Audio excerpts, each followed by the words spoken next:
राधे राधे मित्रों। तो मित्रों आप लोग राधा किशन के आज के एपिसोड में देखेंगे कि तो मित्रों वीडियो शुरू करने से पहले अगर आप हमारे चैनल पर नए हैं और अगर अभी तक आप लोगों ने हमारे चैनल को सब्सक्राइब नहीं किया तो चैनल को कर लीजिएगा सब्सक्राइब और बेल आइकन को प्रेस कर दीजिएगा, जिससे कि हमारी नई वीडियो का नोटिफिकेशन आपको मिल जाए। तो मित्रों आप लोग देखेंगे कि स्त्री के रूप में शाम कहता है, बताइए ना ऋषिवर, मुझे संतान होगी? और फिर तभी ऋषि दुर्वासा कहते हैं, तुम्हें हम ऋषिगण के आशीष पे शंका है? और फिर शाम कहता है, मुझे शंका ही नहीं अपितु पूर्ण विश्वास है कि आप सब पाखंडी हैं। और फिर तभी ऋषि दुर्वासा कहते हैं, तुम्हारा इतना दुस्साहस, हम ऋषिगण को पाखंडी कहो? और फिर तभी बलराम दाऊ कहते हैं, ये क्या? दुर्वासा ऋषि तो क्रोधित हो रहे हैं। और फिर स्त्री के रूप में शाम कहता है, ऋषिवर, यदि कोई आपका सत्य उजागर कर दे तो क्रोध तो आएगा ही। और फिर तभी स्त्री के रूप में शाम अपना घूंघट हटा देता है। और फिर आगे आप लोग देखेंगे रुक्मणी कहती हैं, ये क्या शाम स्त्री वेश में? और कहती हैं, ये सब क्या हो रहा है? और फिर शाम कहता है, क्या अनुचित कहा मैंने आप सबसे? और कहता है, आप सब पाखंडी हैं। और फिर बलराम दाऊ कहते हैं, मुझे पहले से ही शक था कि ऐसी मूर्खता ये शाम ही कर सकता है। और फिर कृष्ण जी कहते हैं, तुम्हें ज्ञात नहीं है शाम कि आज तुमने कितना बड़ा अपराध किया है।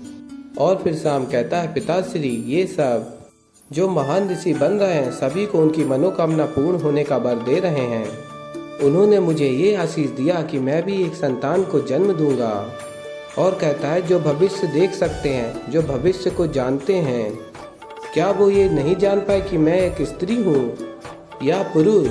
नहीं नहीं नहीं, किंतु अब तो मुझे विश्वास हो गया है कि आप सभी ऋषि मुनि यहाँ द्वारिका में आकर जो द्वारका के कल्याण के लिए यज्ञ किया है वो भी एक पाखंड ही था।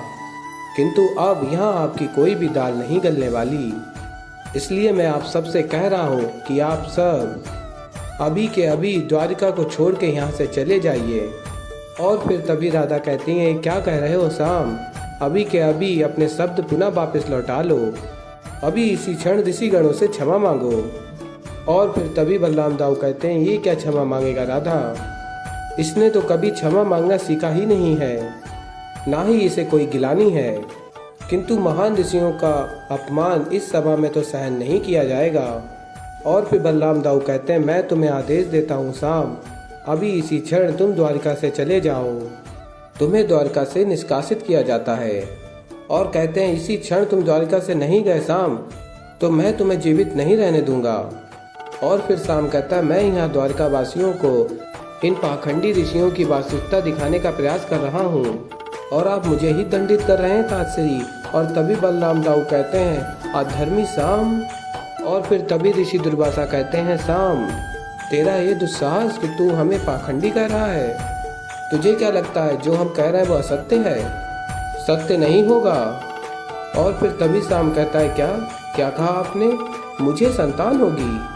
और कहता है, ऋषि दुर्वासा, क्या आपको सत्य में ऐसा लगता है कि मुझे संतान हो सकती है?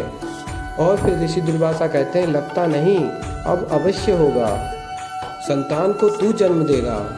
और फिर शाम कहता है, संतान को मैं जन्म दूंगा? अरे वाह, मैं संतान को जन्म दूंगा अर्थात मेरी पत्नी को संतान होगी। तो मेरे लिए ये श्राप नहीं, ये तो मेरे लिए वर है। और फिर तभी ऋषि दुर्वासा कहते हैं, नहीं शाम, संतान तेरी पत्नी को नहीं, संतान को तू जन्म देगा। वो संतान तेरे शरीर से उत्पन्न होगी। और फिर मित्रों आप लोग आगे देखेंगे ऋषि दुर्वासा कहते हैं, मैं ऋषि दुर्वासा सृष्टि का नियम बदल दूंगा।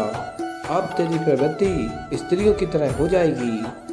और कहते हैं, मैं ऋषि दुर्वासा तुझे श्राप देता हूँ। और फिर मित्रों आप लोग आगे देखेंगे शाम स्मरण करता है और कहता है, नहीं, ऐसा नहीं हो सकता। मेरी रक्षा के लिए स्वयं शुक्राचार्य हैं, वो मेरी रक्षा करने वाले थे। और फिर आगे आप लोग देखेंगे ऋषि दुर्वासा कहते हैं, चलिए ऋषिगण, इतना अपमान होने के बाद हम लोग एक क्षण यहाँ नहीं रुकेंगे। और फिर तभी शाम को ज्ञात होता है और कहता है, नहीं ऋषिवर, मुझे क्षमा कर दीजिए, मुझसे बहुत बड़ी त्रुटि हो गई है, मुझे क्षमा कर दीजिए।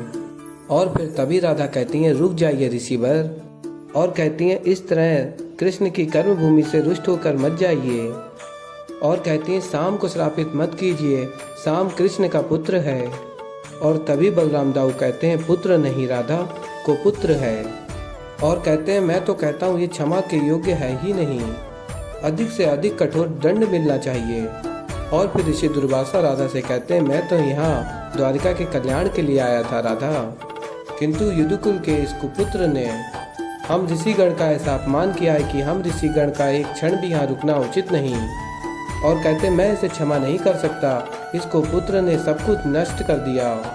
और फिर राधा कहती हैं हे ऋषिवर ऐसा मत कीजिए, क्षमा कर दीजिए, शाम द्वारिका का युवराज है, कृपा करके आप श्राप का कोई तो उपाय बताइए। और फिर ऋषि दुर्वासा कहते हैं नहीं राधा, इसको पुत्र के साथ ऐसा होना असंभावी है। और फिर तभी शाम कहता है ऋषिवर मुझे क्षमा कर दीजिए, मुझसे बहुत बड़ी त्रुटि हो गई है।